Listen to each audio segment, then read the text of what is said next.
Welcome everyone, welcome to We Do Better News. Today we have a great show for you today. We'll be talking about job training. We'll be talking about homes for the homeless. We'll be talking about new tech that's helping people with disabilities. And we have a special guest today that's going to be talking about how a Facebook page has raised hundreds of thousands of dollars for people in need. And then we'll be talking a little bit about the boondoggle with the California high-speed rail. My name is Rick Rifkin. I'm your host today. I'm coming to you from Austin, Texas, in the beautiful hill country of Texas. We Do Better News is brought to you by We Do Better. Let's get started. And again, thank you so much for watching.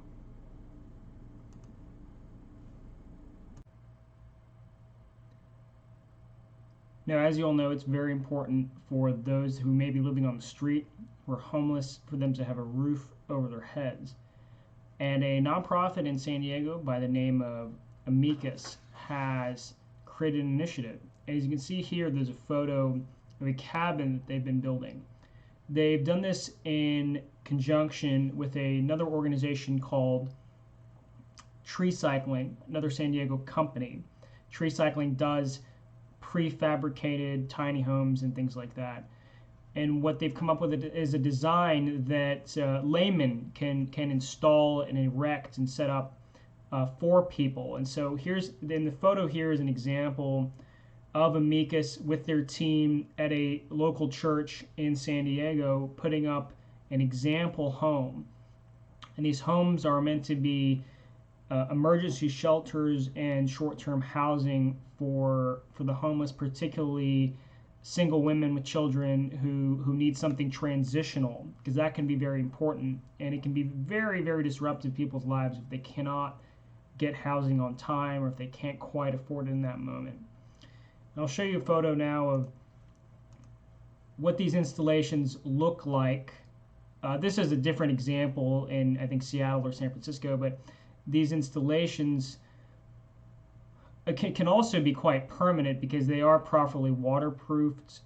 There is a full roof system. It's not quite to building code per se, but it is quite livable and actually sometimes quite nice. And so again, the nonprofit is Amicus in San Diego, and they're doing a 2-year emergency cabin village pilot program. So we'll have a link to the 10 News, local San Diego news companies report on this. And I just want to remind you that these homes can be set up in 24 hours you don't have to be a professional carpenter to do this. And so maybe something like this will come to a neighborhood near you.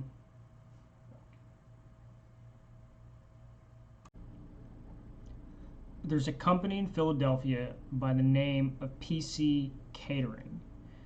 And they have been really successful with a particular business model, if you will. They've gone from providing food, professional level food service, from about 2 events a month to about 20 events a month. And what PC Catering does differently is that they actually have a completely free job training program. So all of their staff are trained in-house by them through their nonprofit arm called Philabundance, after Philadelphia. And what Philabundance does is it has a 14-week job training program, and it includes 500 hours of culinary training. And the people going in are, low to no income. They go in on some kind of application, and Philabundance then trains these people over 14 weeks. And it costs the company about $7,200 a person, but they're able to sustain this because of their business success. And in having trained these people, they really get a new lease on life, and they get this opportunity to be with this growing company. And so I'm going to just give you a photo here. You can see of the founder, and here's a nice close-up of him here at another event. Again, the company is called PC Catering, and check out Philabundance, the nonprofit. And what's really fantastic about this is that it shows you that companies can do good and be successful at the same time.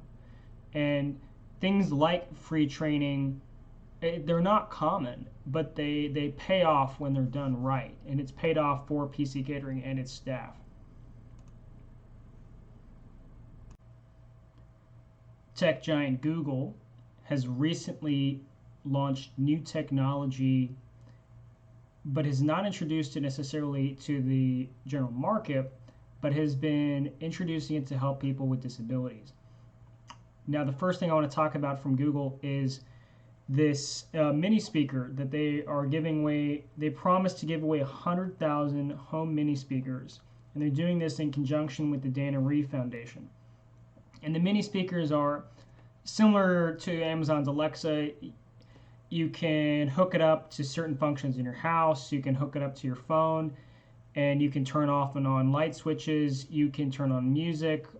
It helps you go about your day if you're someone with limited movement. So they're promising to give away about 100,000 of these over the next few years.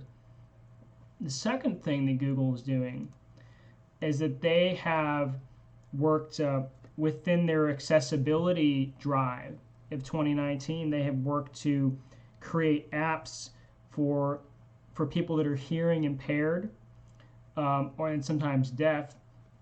Here's a screenshot of a sound amplifier app that they have come out with. And what the sound amplifier app is, like, let's say you have headphones on and you're hard of hearing in your right ear. Well, you can boost that sound in that ear so that you can hear properly. And so you would have sort of the same experience as someone who could hear fine.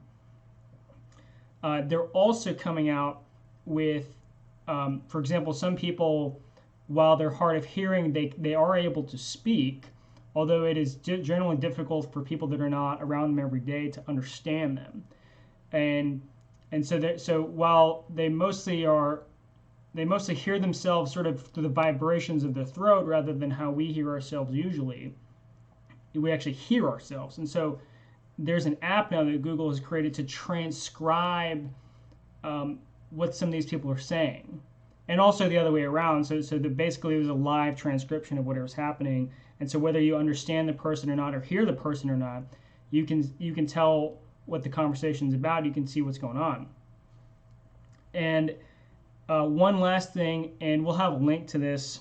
It's called Project Diva, and it allows people to communicate with the Google Assistant. So again, some kind of app, phone, computer app or software, and it allows people to interact in a non-verbal way. So again, Google is really looking at how to make technology accessible for people of all different abilities, and to really make life easier for those people that do have certain disabilities. So hats off to Google. Again, we'll have links to this. Next, we're joined by our special guest, Logan Davies. Logan is the Executive Director of Voluntaryism in Action. And Voluntaryism in Action has so far been run mostly as a Facebook page. And through their Facebook page, they have been able to raise thousands of dollars, sometimes tens of thousands of dollars at a time within just days, for people that are going through tough spots in life. And Logan's going to go over some of the things that they've been able to raise funds for and some of the greater implications of their movement. He's also going to explain what voluntarism is, what it means for us and the community. I'll be bringing on Logan Davies. We're joined today by Logan Davies. Logan, thank you so much for being on the interview with us and for talking about your organization, Voluntaryism in Action. How are you doing, sir? Pretty good, and thanks for having me. All right. So tell us a little bit about you and how you got involved, and a little bit about Voluntaryism in Action. Okay. My name is Logan Davies. I'm the Executive Director of Voluntaryism Action. I used to be very engaged in politics, and then I grew to the liberty movement towards, I guess, the decentralization of government, and I wanted to our communities to rely more on each other. Over time, I realized taking that political route wasn't so expedient, nor what I guess didn't really match my principles. So I started gravitating more towards directly um, intertwining my principles with the community and just kind of getting rid of that whole political factor because the bureaucracy is just diminishes all of our efforts. Um, so I was brought on to a media company called Being Libertarian, and then they had a little side project which was VIA, Voluntarism Action, and then I offered some assistance. I wanted to get my toes wet and some fundraising, and then I I became the project manager of one campaign for some lady who had ALS. We raised about $8,000 for her. The project manager at the time saw that I was pretty efficient what I was doing, so he asked me to take over. And since I took over, I've been trying to organize it, make us more official, and to get because I saw potential in the organization. I wanted to get rid of the little project and turn this into a full blown charity. I see. So it started as a side project as a part of being libertarian, Mm-hmm. and so now you're trying to create this sort of full blown charity, if you will.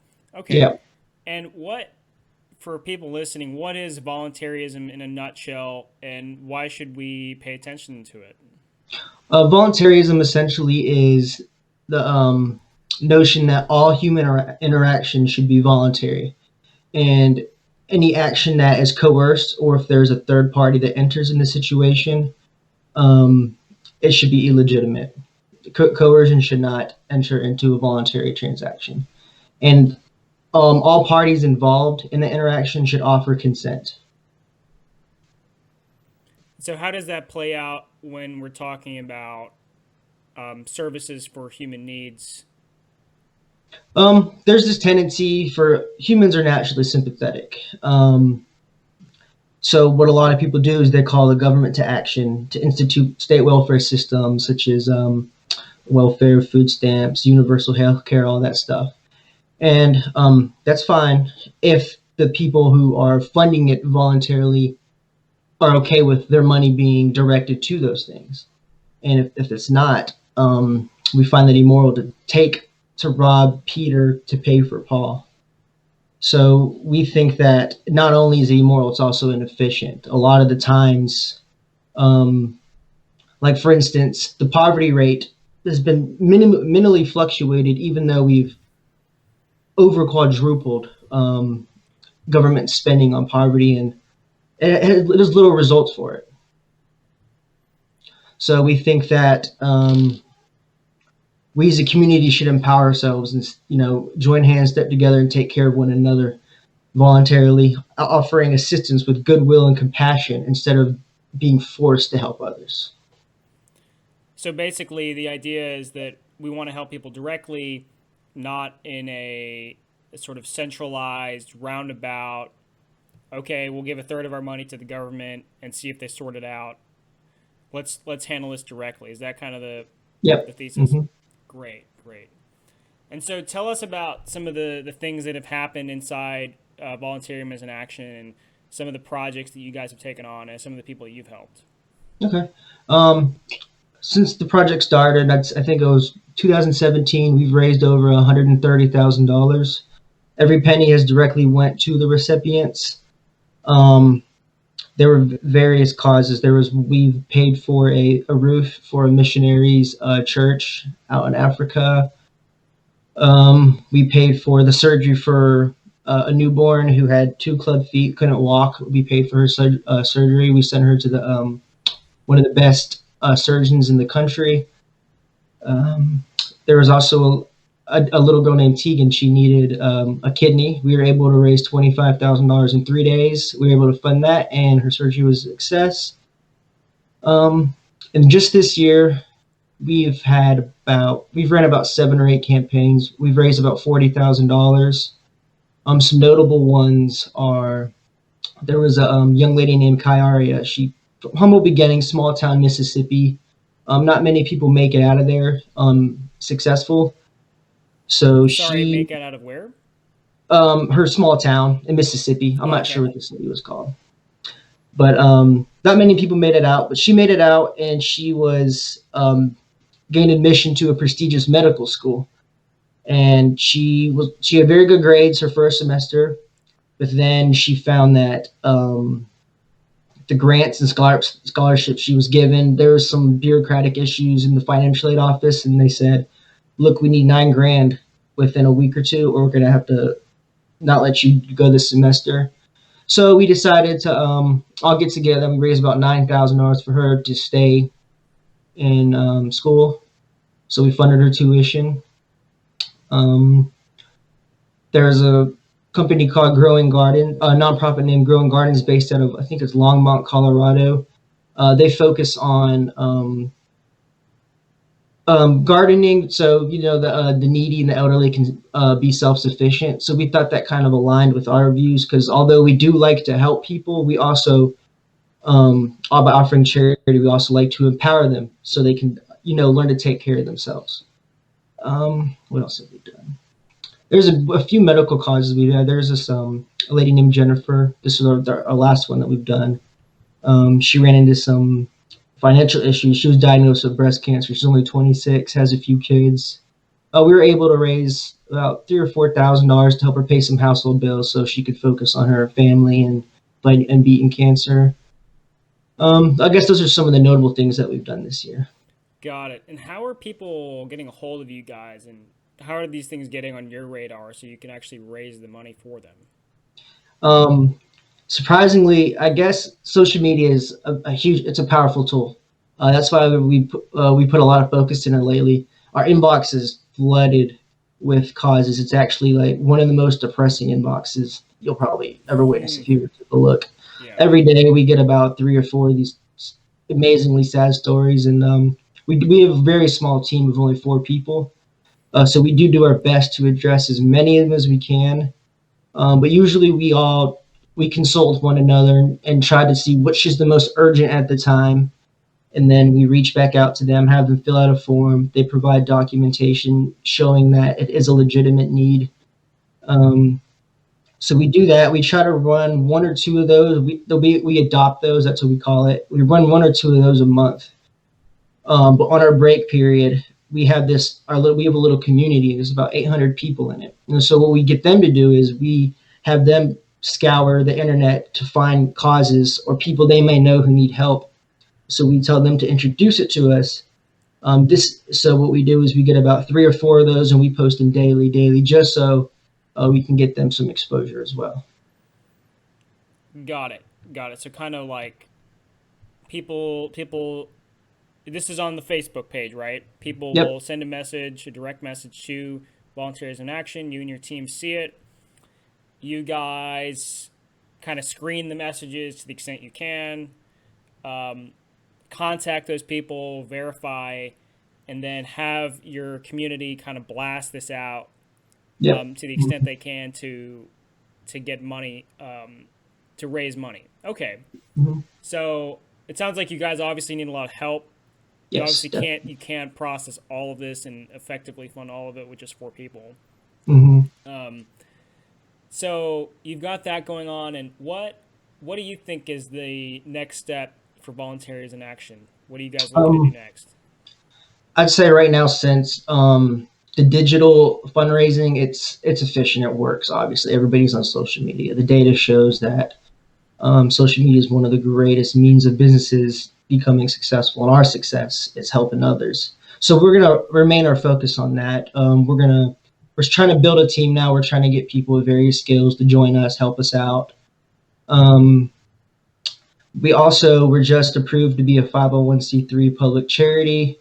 We have our website built, so now we're going to start trying to open up our revenue sources so we can expand our operations. And we're hoping to do some more on the ground fundraising, do food drives for our local communities of our team members, any need that our communities may have face to face. So we're gonna try to approach that, but at the same time, we're not gonna abandon the digital space, because there's a lot of people that aren't in our general vicinity that need the help.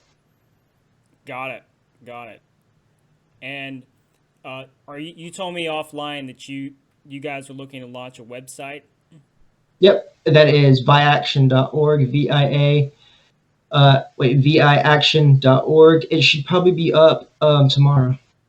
We're just doing tomorrow, some finishing touches on it tonight. which would mean that by the time they're seeing this video, it'd be up, Yep. right? Hmm. Okay, got it. Got it. viaction.com or No, .org. .org. viaction.org. Great, great. And what's your favorite story out of everything that you guys have done? And what about it was like what about it was, I guess you could say, are there stories where are all of your stories situations where you guys were the only people that could possibly have helped? No, that's actually the contrary. Actually, everybody can help, and I feel like our fundraisers reflect that. Everybody, we're just a voice, and we're just like we're a medium to get it out there. Because I believe, and I think our success shows it that people are naturally willing to help others. We love each other as humans. Um, and I'd say my favorite next to because education is very important to me. I feel like Kyra is one of my favorites, but there was another I think we did about 2 months ago. This young mother of like 3 or 4, she was about 26, 27. Her husband got back from deployment and he committed suicide because of PTSD. Hmm. And she reached out to me.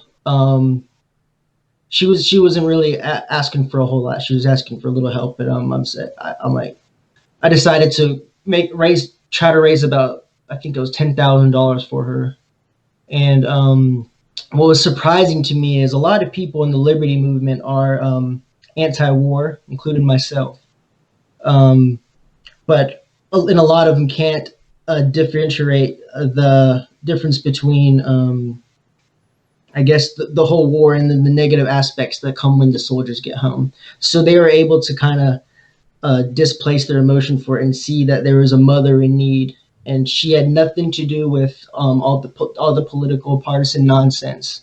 So they saw a woman in need with a few children, and they stepped up. We raised a lot of money for her, and what the coolest thing was, it was amazing. We raised like I think it was like $2,000 in a day, and we got about halfway done, and she reached out to me, said, "Hey, you guys can stop now." I was able to the money you've raised so far has got me enough to put the children in daycare. And I went and applied for a job. I accepted the job. So you guys helped me get on my feet. So now I can go do it myself. And that's what we want. We want to empower people. And that's exactly what happened. Yeah, that's great. And so, was there a conversation about that, about the fact that their father was a veteran? Um, Yes, a lot of the content we post along with it, we were also trying to raise awareness on um, the whole PTSD thing with the soldiers coming back. And like our organization, like we spoke offline earlier about how we try to step in where the government falls short. The government sends these young men in as cannon fodder. They come back broken, and they just disregard them, just completely forget about them after they do their dirty deeds for them. right, So right. And the kids and the wives or sometimes the husbands have nothing to do with that. yeah, and they're the victims. Right, right. Well, that's fantastic, and I like that story. And I was really shocked about I was really like the club feet story too. So there was a kid.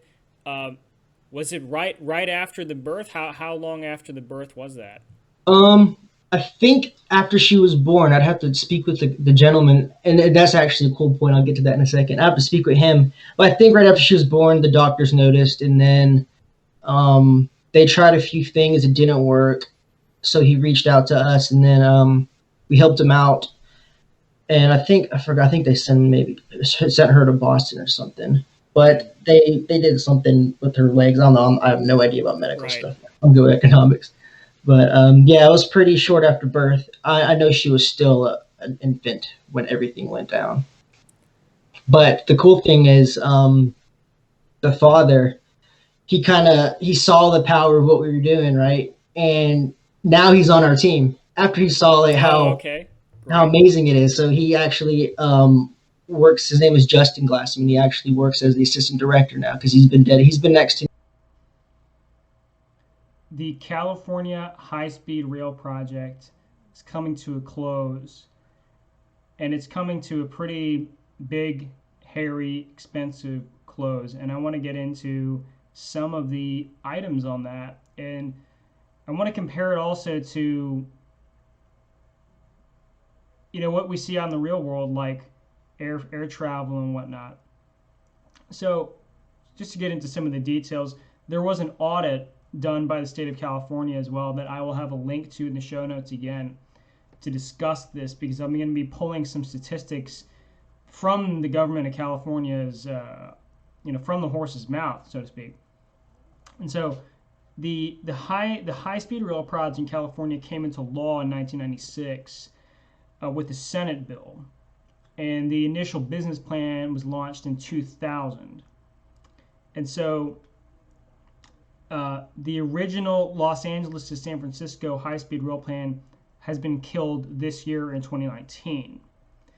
And so far, the authority has secured a total of $12.7 billion of funding and has identified an additional $15.6 billion in funding for possible construction.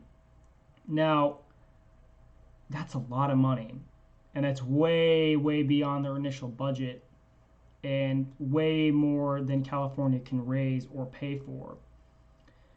And Katie Grimes of the California Globe reports that thousands of pages of public records were removed from California High-Speed Rail Authority's website in June of this year. So why would they be removing documents from their website? Well, fortunately, they were archived. That's how Katie Grimes caught them in the first place. But they're trying to cover their tracks. The train bosses are trying to cover their tracks for basically all the mismanagement, possible corruption, and all the things that have gone wrong. Next, this is from the audit. The authority began construction in the Central Valley in October 2013, despite being aware that there were risks associated with beginning construction early. So the authority had not actually acquired sufficient land for building. They had not determined how they would relocate utility systems. And they had not obtained agreements with external stakeholders. Basically, they were not ready for the project, but they began anyway because they were on the hook for federal grant funding. There's approximately $2.5 billion in funding. If they had not completed the project by 2017, they would have to pay the federal government back $2.5 billion. Now, they got that extended to 2022, but it's not looking like they're going to be able to actually complete it at this point. Now, billions of dollars later, and with no stops, not a single passenger has gotten on any of these trains. Now, there's been plenty of overhead. There's like 3 offices, a headquarters, a whole bunch of money spent. Contractors made some money, but there's no passenger. And it makes me think, why would California need such a rail in the first place? I mean, we look to Japan and we might get a little jealous, but do we actually need a train from California to San Francisco? Well, I don't think so. And what kind of customer actually needs to go from Los Angeles to San Francisco? I mean, unless you're going on vacation, if you're going for business, it's usually going to be people that work for tech companies, maybe some kind of tech salespeople or executives. And, those people can take flights anyway. Flights from San Francisco to LA are in the $200 range if you book at least a week ahead or it's on a holiday. Is that really so exorbitant that we need to spend billions of dollars to fix the problem? And why put it on the taxpayer to reduce the cost when we have a completely fine business case with the airline business providing flights for cheap? Not to mention, if you're going from, say, San Francisco to Bakersfield, you could drive, you could Uber, you could rent a car. There's plenty of ways to get around without creating this gigantic project. And reminds me also of the before I get into the next point, here's a little graph you can't quite see. You'll have to go to the audit to check this out. But what you see here let me see if I can point at it. This is terrible. What you see here in green is what they have already spent, and green is the other 15 billion that they secured in funding, and the blue there is the projection for them to actually finish the project, and they project that they would need about $49 billion total construction costs to complete the project. I think that's a bit of an overrun. All right, so what was my next point? In the city of New York, we see the same issues with the subways there. Since the 80s, about $100 billion has gone into the New York subway system. I mean, that's incredible. $100 billion? There's no way you need that much money. And every year, it gets worse and worse. There were hikes in fares in the last couple of years, and the service gets worse. The trains are getting older and older.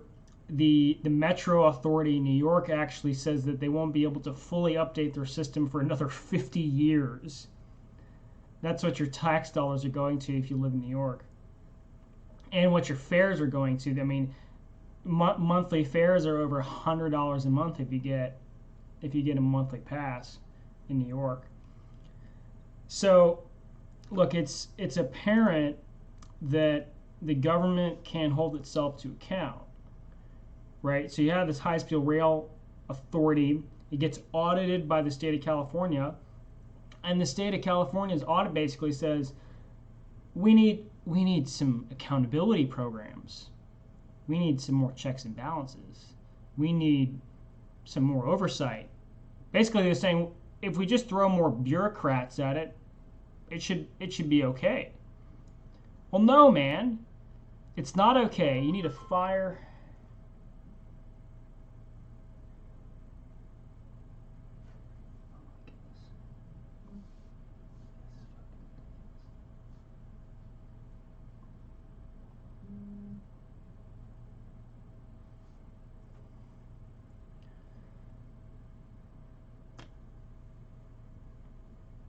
Look, it's not okay. All the politicians need to be fired. They need to cut the funding. They need to stop talking about it. If you live in California, just stop voting for anyone that has even touched this project. Just stop. Okay? And look, I'm going over, but I want to just talk briefly about the comparison with this and airlines. Okay? I compared this to airfares, right? Airfares from LA to San Francisco, about $200. Airline business from the point of view of the customer. This is the most important part, is what is the customer getting here? In this case, the customer hasn't gotten anything. So in 2000, airlines carried 1.6 billion passengers globally. By 2015, airlines served 3.5 billion passengers and are expected to serve 4 billion passengers this year. Fares have dropped quite a bit over time. The Compass Lexicon study showed that between 1990 and 2016, the domestic price per mile to fly decreased by 40%. But at the same time, fuel costs rose by 110% since 1998. So the airlines have dropped fares while their costs have gone up. Magic. Well, I don't think that would happen if you let the government of California run it. All right, that's all the time I've got. You guys get the point. Stop the politicians from wasting your money. And again, We Do Better News is brought to you by We Do Better. Thank you so much again for watching. So please like, subscribe, drop a comment, ring the bell to get notified when we have next show. We're going to have a show out every Wednesday at 7 p.m. Eastern Time. We'll be releasing the full show. And we'll have clips coming out, segments of the show throughout the week as well. Find us on Facebook at We Do Better. Again, go to wedobetter.org to find out how to get involved. And you can also donate at wedobetter.org/donate. Become a monthly recurring donor. Become one of our founding donors. We would appreciate it very much if you donated. And please support the show however you can. And look, We Do Better here. We Do Better is here to transform and expand the conversation around human needs by connecting people through conversations like this to the companies and charities that are doing a better job at solving human needs. So again, my name is Rick Rifkin, coming to you from Austin, Texas, signing off. Again, thank you so much for watching.